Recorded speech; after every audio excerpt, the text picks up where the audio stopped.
Olá, sou Pedro Lucas, graduando em Engenharia Química pela Universidade Federal de Minas Gerais, a UFMG, e aluno da professora Luciane Duarte, no curso de Química Orgânica 1. Venho hoje para falar sobre a quarta atividade experimental realizada no nosso curso e tratar um pouco mais a fundo e explicar sobre cromatografia em coluna. É uma tática, de separação ali, extração e fracionamento de pigmentos vegetais. Na química, seja na pesquisa, na indústria ou em laboratório de aula, possuímos inúmeras, diversas situações em que existe uma mistura de diferentes componentes, diferentes compostos ali. Seja quando extraímos um óleo, quando temos uma solução desconhecida, a qual queremos caracterizar, são várias as possibilidades possíveis de componentes e substâncias que estejam nessa mistura. E saber com o que estamos lidando, além de tentar separar essas substâncias, pode ser extremamente desafiador. Para solucionar algum desses casos, existem métodos e nós podemos recorrer a eles, sempre nos atentando às suas especificidades, às suas falhas e onde ele pode ser empregado. Entre esses métodos está a cromatografia, que, dentre outras formas, pode ser realizada por meio de uma placa de um material polar, sendo chamada cromatografia em camada delgada, ou então por meio de uma coluna, sendo chamada cromatografia em coluna, que é a qual iremos tratar no vídeo de hoje. Sobre a cromatografia em coluna, aqui eu trarei sobre a experiência com a técnica, sobre o passo a passo desse procedimento, análises, resultados e discussões da nossa prática realizada no laboratório. A cromatografia é capaz de separar e identificar substâncias, sendo um dos métodos mais eficazes e de relativa simplicidade. Ele pode ser realizado ali, com alguns poucos produtos e materiais. Falando um pouco da parte prática, a cromatografia em coluna segue o mesmo princípio da CCD, que é a cromatografia em camada delgada.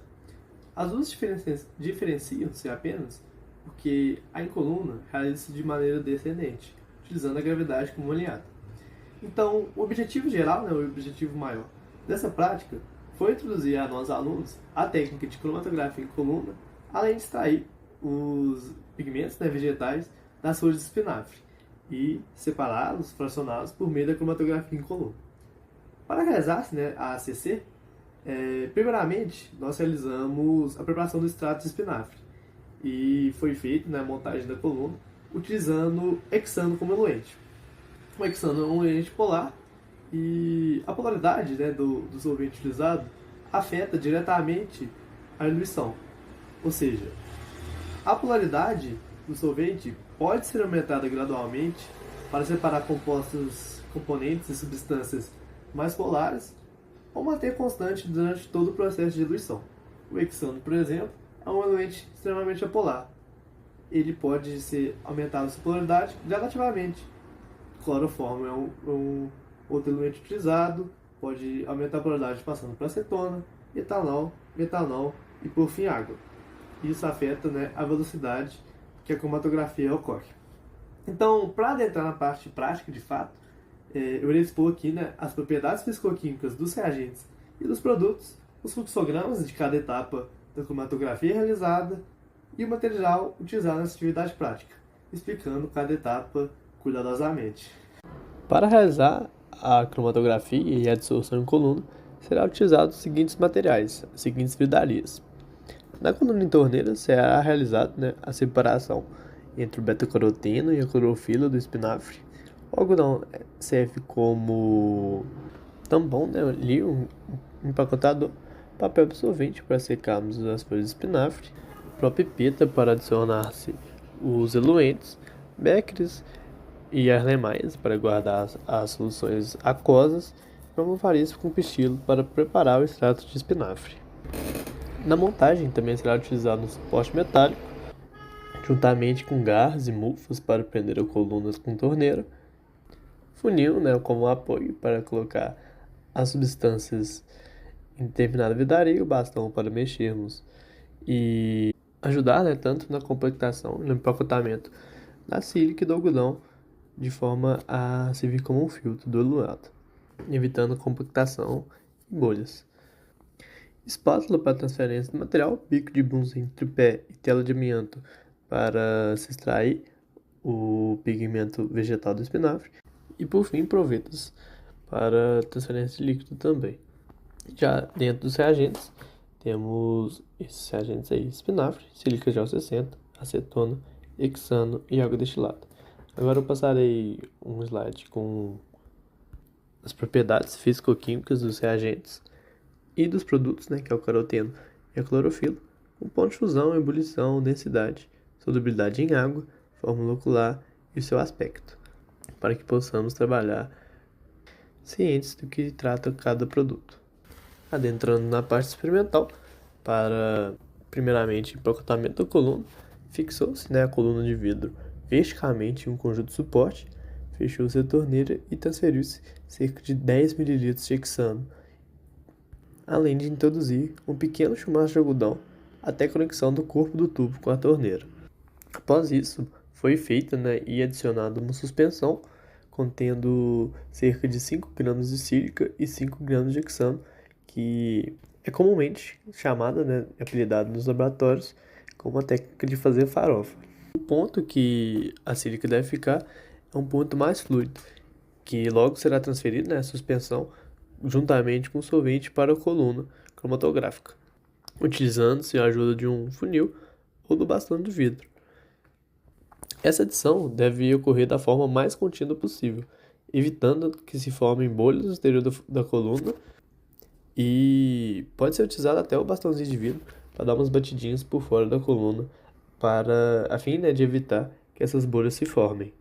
Com isso, também deixando a torneira aberta para que o fluxo do solvente ajude a sedimentar a sílica no interior da coluna para a separação ocorrer de forma mais eficaz possível.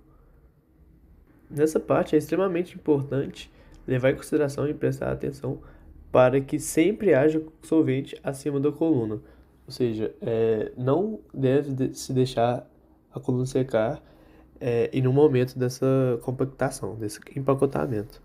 Após a transferência e empacotamento, continuou se colocando solvente até que se atingiu 3 centímetros acima da fase estacionária. Após isso, né, a torneira foi fechada e tampada se a coluna e pode ser realizado a preparação do extrato. Para preparar o extrato, pesou-se 10 gramas de folhas de espinafre, removidas as nervuras centrais, e essas folhas foram servidas em 100 ml de água, destilada por 2 minutos de fervura, em um becker de 250 ml. Após a fervura, desprezou-se a água na pia e foi resfriado rapidamente as folhas utilizando água gelada e enxugadas utilizando papel absorvente. Com as folhas resfriadas e enxugadas, elas foram trituradas em uma farinha com 15 ml de mistura acetona e hexano 1 para 1, até a obtenção de uma solução verde.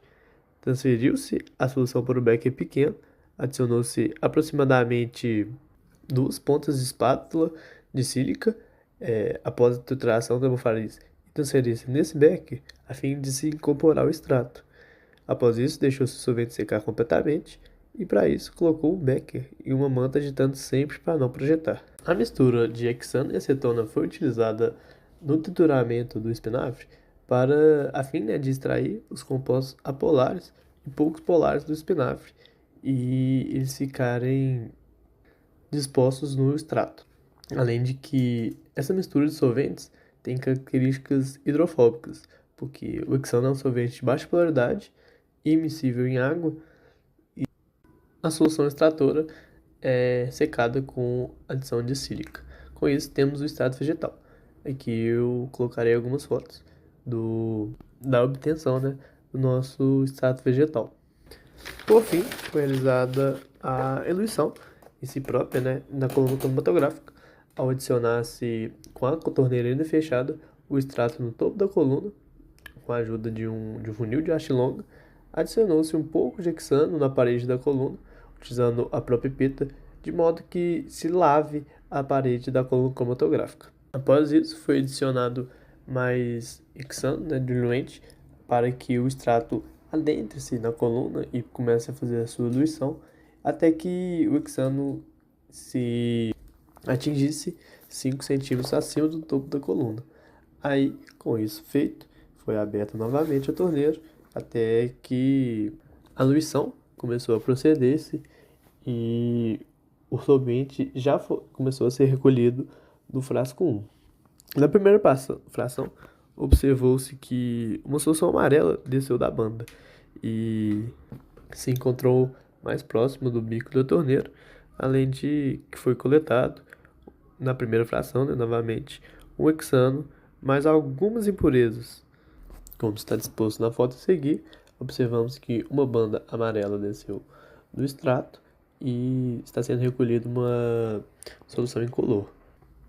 Quando a primeira banda colorida esteve bem próxima à torneira, a torneira foi fechada e adicionado mais eluente, no caso o hexano, substituído o frasco de coleta e foi precedida novamente a diluição.